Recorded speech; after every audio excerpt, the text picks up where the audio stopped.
সফলতার কোনো শর্টকাট হয় না, হয় অনেক কাঠখড় পুড়িয়ে জীবন যুদ্ধের প্রতিটি অধ্যায়ে নিজেকে প্রমাণ করে করে একটু একটু করে আপনি সফল হবেন, একটু একটু করে আগাবেন। ইটস এ জার্নি, এটা কোনো ডেস্টিনেশন নয়।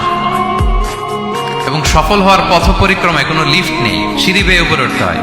কি বেয়ে? কিন্তু আমরা সফল হতে চাই কিভাবে? ডাইরেক্ট 100 তলায় তো আমি সফল, উপরে সবার উপরে আমি, এইভাবে চাই সফলতাটা।